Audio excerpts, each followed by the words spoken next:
Friends, welcome back to my channel और मैं हूं भारती। और आज मैं आप लोगों के साथ एक बहुत ही ज़रूरी बात शेयर करने वाली हूं। तो सबसे पहले तो ये टाइम है शाम का, मतलब कि दोपहर का, और आज हम बनाएंगे कढ़ी। तो उसके लिए इन्होंने बोला था पकौड़े वाली कढ़ी बनाना। तो दोपहर को कोई हमने खाना वगैरह नहीं बनाया था क्योंकि सुबह खा के गए थे। तो 1 बजे का टाइम था। ये कहते कि पकौड़े बना लो, फिर मैंने फटाफट से पकौड़े जो हैं वो बनाए। तो बेसन भी कम ही था हमारे पास, उसमें जितने बने वो मैंने बना लिए। तो जो मैं ज़रूरी बात करने जा रही थी वो ये थी कि मैंने काफ़ी दिन पहले एक वीडियो शेयर की थी कि मेरी यूट्यूब की जो भी अर्निंग है या पेमेंट है वो मुझे नहीं मिल रही है। तो 6 महीने लगभग, उसको 6 से ऊपर ही हो गया कि पूरे कंप्लीट हो चुके हैं। तो या इसको तो या कहीं मेरी किस्मत या पता नहीं खुद की गलतियाँ, या कह सकते हैं कि पूरी नॉलेज ना होना, या पूरा काम पे ध्यान ना देना, केयरलेस होना।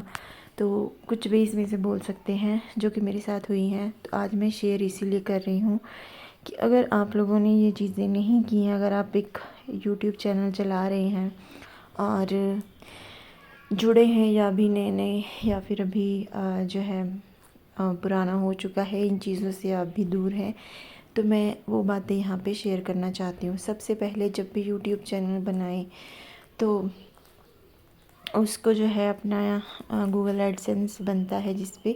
तो आजकल तो प्रोसीजर काफ़ी चेंज हो गया है। जब से मैंने शुरू किया था तब कुछ और था। तो तब एक होता था कि एक टिक लगानी होती थी कि जब आपका वॉच टाइम और आपके जो सब्सक्राइबर हैं कंप्लीट हो जाएंगे तो यूट्यूब की तरफ से आपको एक मेल आएगी जिसमें आपको वेरीफाई किया जाएगा कि आपका जो भी है वो क्राइटेरिया पूरा हो चुका है।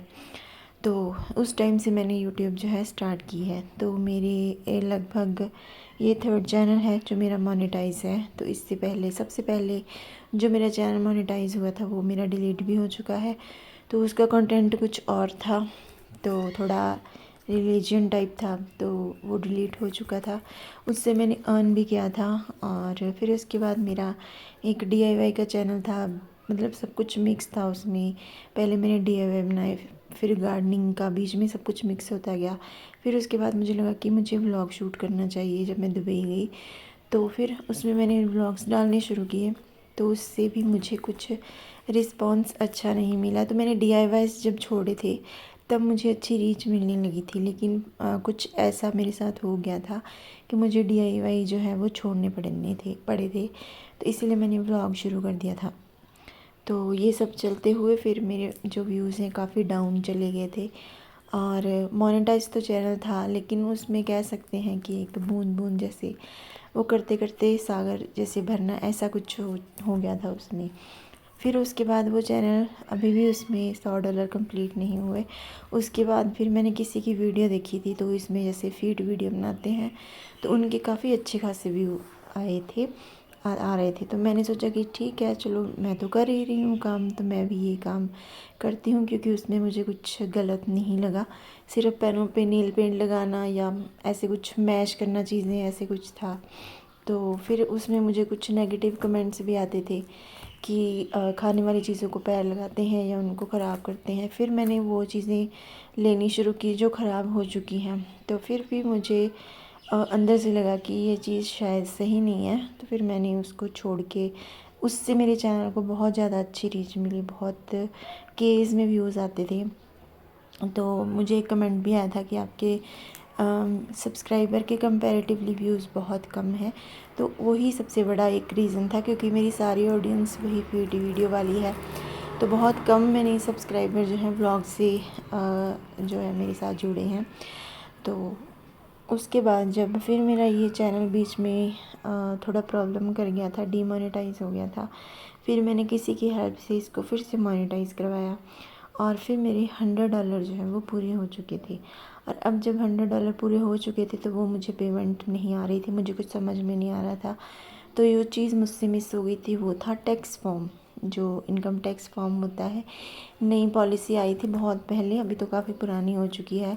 तो जो कि मेरी नॉलेज से बाहर थी। वैसे मुझे पता था कि टैक्स फॉर्म ऐसे ऐसे कुछ होता है, लेकिन मैंने फ़िल नहीं किया था। तो मैंने उसको यही समझा कि कोई बात नहीं, ज़्यादा पैसे कट जाएंगे, लेकिन मुझे ये नहीं पता था कि इससे पेमेंट रुक भी जाती है। तो उस वजह से मेरी जो यूट्यूब की पेमेंट है वो रुक गई थी। तो मैं आपसे यही कहना चाहती हूँ, अगर आपने अभी तक अपना टैक्स का फॉर्म फ़िल नहीं किया है तो जल्दी से कर लें।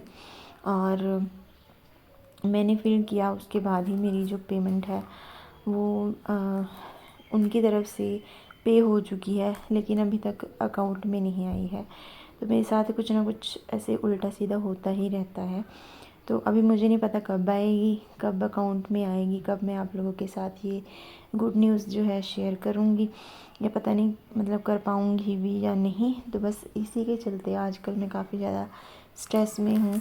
तो जो भी काम करें अच्छे से, मतलब उसको सोच समझ के, थोड़ा उसको देख के कि क्या क्या चीज़ें उसमें हैं, होती हैं या करनी चाहिए। तो हमेशा इस बात का ध्यान रखें। मेरे साथ ऐसा इसीलिए हुआ कि मैंने इन चीज़ों को लाइटली तो मैं चीज़ों को नहीं लेती हूँ। मैं चीज़ें जो है देख लेती हूँ टाइम पे, जैसे जैसे मुझे पता चलता है। हाँ, यूट्यूब पे मेरी किसी से बात नहीं होती है, मतलब ऐसा कोई यूट्यूबर नहीं है जो मेरे से बात करता हो इस चैनल से रिलेटेड। तो इसीलिए शायद मैं थोड़ा सा मिस कर गई। बाकी ये चीज़ है कि मेरे जो काफ़ी चैनल हैं मैंने शुरू कर लिए हैं, तो काम इधर उधर फिर हो जाता है। तो इस चक्कर में फिर जो इस तरह की टेक्निकल चीज़ें हैं उस तरफ ध्यान नहीं जाता है। तो ये सबसे बड़ा रीज़न था मेरा। और कुछ मेरी लाइफ में भी इधर उधर चीज़ें होती रहीं, लेकिन ये ऐसा नहीं कि मेरे साथ ही नहीं होता है, सबके साथ होता है। तो सबकी लाइफ बिज़ी होती है, कुछ ना कुछ ऊपर नीचे चलती रहती है। शायद मेरे से भी ज़्यादा लोग बिज़ी होंगे या स्ट्रेस में होंगे या दुखी होंगे। तो मुझे तो फिर भी हर चीज़ जो है हस्बैंड की तरफ से प्रोवाइड हो जाती है, अपनी फैमिली की तरफ से। ऐसा नहीं है कि मेरी फैमिली या मेरे हस्बैंड मुझे सपोर्ट नहीं करते हैं, सब चीज़ें जो हैं करते हैं। शायद लोगों को मिलती भी नहीं है जो मुझे मिल जाता है। तो गलती कहीं ना कहीं मेरी है। अगर आप भी ये गलती कर रहे हैं तो प्लीज़ इसको जल्दी से सुधार लें, नहीं तो आपको भी मेरी वजह से काफ़ी ज़्यादा प्रॉब्लम्स का जो सामना है वो करना पड़ सकता है। तो यहाँ पे सुबह हो चुकी है, नेक्स्ट मॉर्निंग।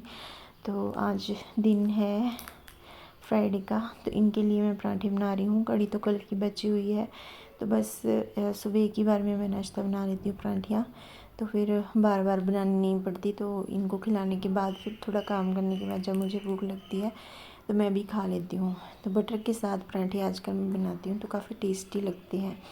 देसी घी ऐसे है कि थोड़ा यहाँ पे मिलता मुश्किल है। एक काफ़ी अच्छा ये लेकर तो आए हुए हैं, लेकिन उसको हम जो है सिर्फ स्वीडिश में या फिर कहीं देसी घी का ही काम है तो वहाँ पे यूज़ करते हैं। बटर ले आते हैं, तो मैंने सुना भी है कि जो रिफ़ाइंड के कंपैरेटिवली अगर हम बटर का यूज़ करते हैं खाने में तो ज़्यादा सही रहता है। लेकिन ये बटर भी प्रोसेस्ड ही है, मतलब जैसे मार्केट में तैयार होता है, पता नहीं कैसे होता है, हेल्दी होता है या नहीं होता ये नहीं पता। लेकिन हम भगवान का नाम लेके खा लेते हैं। तो ब्लॉग को यहीं पे ख़त्म करते हैं।